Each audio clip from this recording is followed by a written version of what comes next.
បាទសួស្តីអ្នកទាំងគ្នាថ្ងៃនេះខ្ញុំសូមបង្ហាញអ្នកទាំងគ្នាពីរបៀបដំឡើងកម្មវិធីធ្វើវីដេអូមួយប្រភេទទៀតគឺកម្មវិធីTechSmith Fantasy ណាអូខេឥឡូវយើងទៅបើឯកសាររបស់យើងដើម្បីដំឡើងនោះបាទឥឡូវយើង extract ពី RA បាទឥឡូវបើមកបាទអូខេឥឡូវយើងមុននឹងដំឡើងគឺយើងត្រូវបិទ antivirus សិនណាហ្នឹងហើយដើម្បីកុំឲ្យវាចាប់ឯកសាររបស់យើងធ្វើឲ្យខូចមិនអាចតម្លើងបានណាបាទ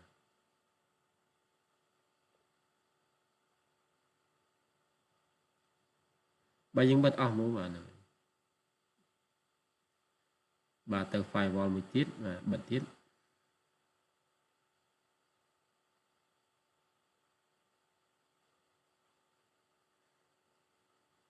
បាទយើងបិទអស់មកបាទហ្នឹង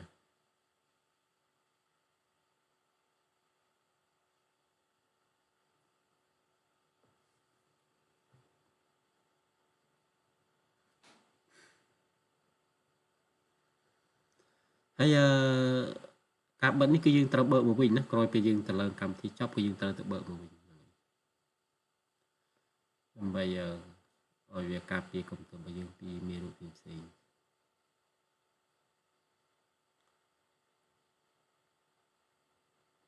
អូខេឥឡូវយើងចាប់ផ្ដើមដំណើរការដំឡើងកម្មវិធីបាទដំបូងយើងទៅបើកវាមកណាបាទមកឆ្វេង open មកស្ដាំ open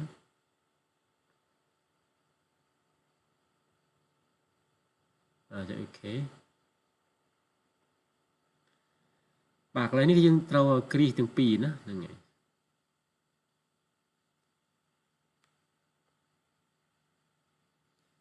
ហើយចុច install មកបាទ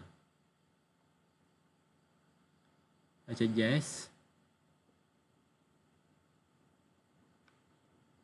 បាទថាយើងទៅរងចាំរហូតដល់វាដល់ចប់ណា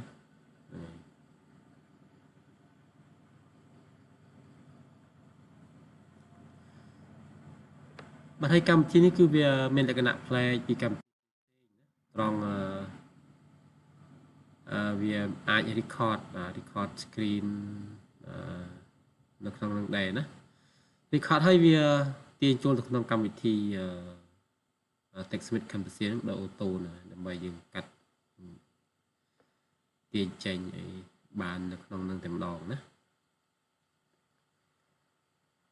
គេឥឡូវចប់ហើយ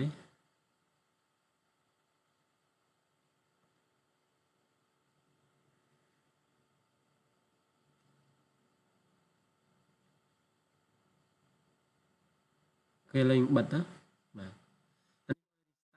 restart យើងមិន restart ទេយើងថា restart later ទៅហ្នឹងហើយ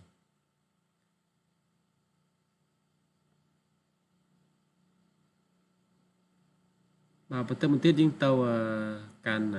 page ហើយយើងចុចextract វាមកហ្នឹងហើយយើងចុចបើកមកហើយចុច yes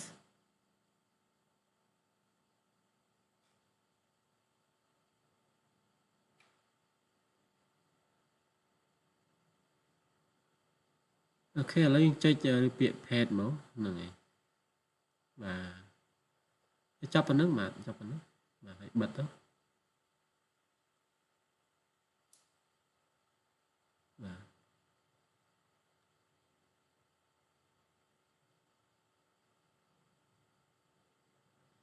អូខេឥឡូវយើងបើកវាសាកមើលបាទបើចេញអត់